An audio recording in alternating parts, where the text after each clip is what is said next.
ಶಿಕ್ಷಣ ಸಚಿವರೊಂದಿಗಿನ ವಿಡಿಯೋ ಸಂವಾದದಲ್ಲಿ ವಿದ್ಯಾಮಂತ್ರಿಗೆ ಕನ್ನಡ ಬರಲ್ಲ ಎಂದು ವಿದ್ಯಾರ್ಥಿಯೊಬ್ಬ ಟೀಕಿಸಿದ್ದು ಈಗ ಎಲ್ಲೆಡೆ ಸುದ್ದಿಯಾಗಿದೆ.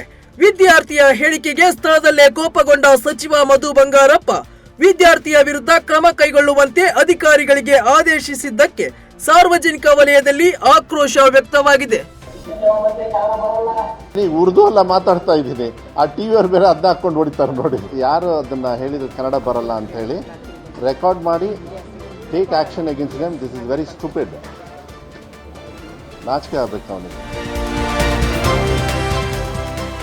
ಕಳೆದ ಕೆಲ ದಿನಗಳಿಂದ ಕರ್ನಾಟಕದಲ್ಲಿ ಕೇಳಿಬರುತ್ತಿರುವ ಬಿಪಿಎಲ್ ಕಾರ್ಡ್ ರದ್ದು ವಿಚಾರವಾಗಿ ಮಾತನಾಡಿದ ಡಿಸಿಎಂ ಡಿಕೆ ಶಿವಕುಮಾರ್, ಯಾರು ಗಾಬರಿಯಾಗುವ ಅವಶ್ಯಕತೆ ಇಲ್ಲ, ಕೇಂದ್ರ ಸರ್ಕಾರದ ಕ್ರೈಟೇರಿಯಾ ನಿಯಮ ಪಾಲಿಸಿ ಇದೆಲ್ಲ ಮಾಡುತ್ತಿದ್ದಾರೆ ಎಂದು ಹೇಳಿದ್ದಾರೆ. ಬೆಂಗಳೂರಿನಲ್ಲಿ ಮಾಧ್ಯಮದವರೊಂದಿಗೆ ಮಾತನಾಡುತ್ತಿದ್ದ ಡಿಸಿಎಂ, ಯಾರು ಅರ್ಹರಿದ್ದಾರೆ ಅವರ ಅರ್ಜಿಗಳನ್ನು ತೆಗೆದುಕೊಂಡು ಮತ್ತೆ ಬಿಪಿಎಲ್ ಕಾರ್ಡ್ ಕೊಡುತ್ತೇವೆ. ನಮ್ಮದು ಬಡವರ ಪರ ಇರುವ ಸರ್ಕಾರ, ಯಾರಿಗೂ ಅನ್ಯಾಯವಾಗಲು ಬಿಡಲ್ಲ ಎಂದು ತಿಳಿಸಿದ್ದಾರೆ. ಮಾಡಿಕೊಳ್ಳುವಂತ ಅವಶ್ಯಕತೆ ಇಲ್ಲ. ಸೆಂಟ್ರಲ್ ಗವರ್ಮೆಂಟ್ ಒಂದು ಕ್ರೈಟೀರಿಯಾ ಇದೆ, ಆ ಕ್ರೈಟೀರಿಯಾ ಪ್ರಕಾರ ಮಾಡ್ತಾ ಇದ್ದಾರೆ. ಯಾರು ಅರ್ಹರಿದ್ದಾರೆ ಅವ್ರಿಗೆಲ್ಲ ನಾವು ವಾಪಸ್ಸು ತಿರ್ಗಿ ಅರ್ಜಿ ತೆಗೆದುಕೊಟ್ಟು ನಾವು ವಾಪಸ್ ಕೊಡ್ತೀವಿ. ಯಾರು ಬಡವರು, ನಮ್ಮ ಸರ್ಕಾರ ಇರೋದೇ ಬಡವರಿಗೋಸ್ಕರ. ವಿಕ್ರಮ್ ಗೌಡ ಎನ್ಕೌಂಟರ್ ಬಗ್ಗೆ ಪ್ರಗತಿಪರ ಚಿಂತಕರು ಅನುಮಾನಗಳನ್ನು ವ್ಯಕ್ತಪಡಿಸುತ್ತಿರುವ ಕುರಿತು ಪ್ರತಿಕ್ರಿಯೆ ನೀಡಿದ ಸಿಎಂ, ವಿಕ್ರಮ್ ಗೌಡಗೆ ಶರಣಾಗುವಂತೆ ಆದೇಶ ನೀಡಲಾಗಿತ್ತು, ಆದರೆ ಶರಣಾಗಿರಲಿಲ್ಲ, ಹಾಗಾಗಿ ಎನ್ಕೌಂಟರ್ ಮಾಡಬೇಕಾಯಿತು ಎಂದಿದ್ದಾರೆ.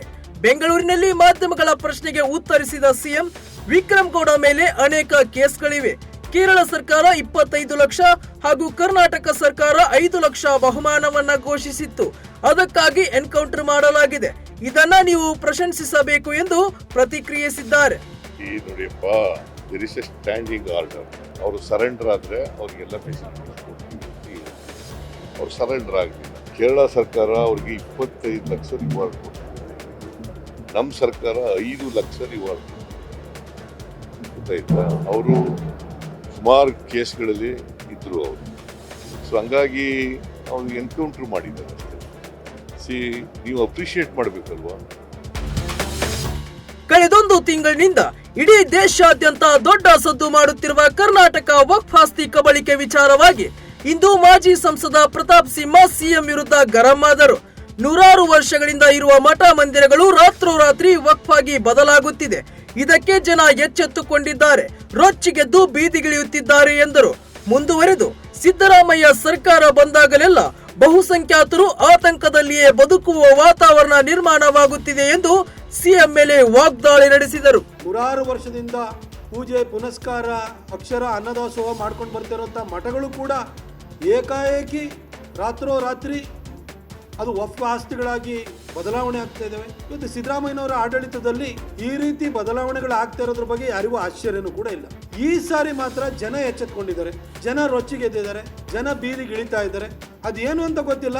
ಸಿದ್ದರಾಮಯ್ಯ ಸಾಹೇಬರ ಸರ್ಕಾರ ಬಂದಾದ ಕೂಡಲೇ ಎಲ್ಲರಿಗೂ ಕೂಡ, ಅದರಲ್ಲೂ ಬಹುಸಂಖ್ಯಾತರು ಯಾವತ್ತೂ ಕೂಡ ಆತಂಕದಲ್ಲೇ ಬದುಕುವಂತ ಒಂದು ವಾತಾವರಣ ನಿರ್ಮಾಣ ಆಗುತ್ತೆ.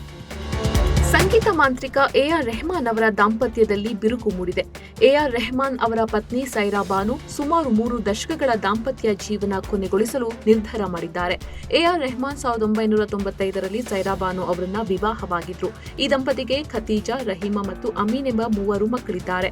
ಪತಿ ಮತ್ತು ಪತ್ನಿ ನಡುವೆ ಪ್ರೀತಿ ಇದ್ದರೂ ಇಬ್ಬರ ಸಂಬಂಧದಲ್ಲಿ ಬಿರುಕು ಮೂಡಿದೆ. ಹೀಗಾಗಿ ಸೈರಾ ಅವರು ಪತಿ ರೆಹಮಾನ್ ಅವರಿಂದ ವಿಚ್ಛೇದನ ಪಡೆಯಲು ಮುಂದಾಗಿದ್ದಾರೆ ಅಂತ ವಕೀಲರು ತಿಳಿಸಿದ್ದಾರೆ.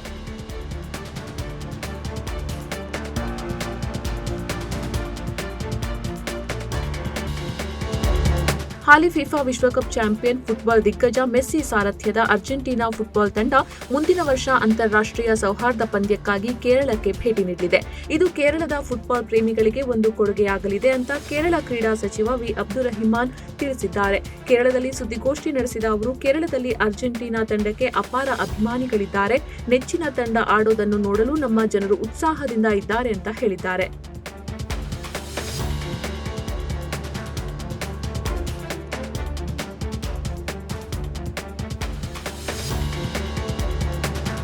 3 ರಾಷ್ಟ್ರಗಳ ಪ್ರವಾಸದಲ್ಲಿರುವ ಮೋದಿ ಇಂದು ಗಯಾನಾಕ್ಕೆ ಭೇಟಿ ನೀಡಿದ್ದಾರೆ. ಈ ಮೂಲಕ 56 ವರ್ಷಗಳಲ್ಲಿ ಮೊದಲ ಭಾರತೀಯ ಪ್ರಧಾನಿಯಾಗಿ ಭೇಟಿ ನೀಡಿದ ಗೌರವಕ್ಕೆ ಪಾತ್ರರಾಗಿದ್ದಾರೆ. ಜಾರ್ಜ್ ಟೌನ್ಗೆ ಬಂದಿಳಿದ ಮೋದಿ ಅವರನ್ನ ಗಯಾನಾ ಅಧ್ಯಕ್ಷ ಮೊಹಮ್ಮದ್ ಇರ್ಫಾನ್ ಅಲಿ ಮತ್ತು 12 ಕ್ಯಾಬಿನೆಟ್ ಮಂತ್ರಿಗಳು ಆತ್ಮೀಯತೆಯಿಂದ ಬರಮಾಡಿಕೊಂಡರು.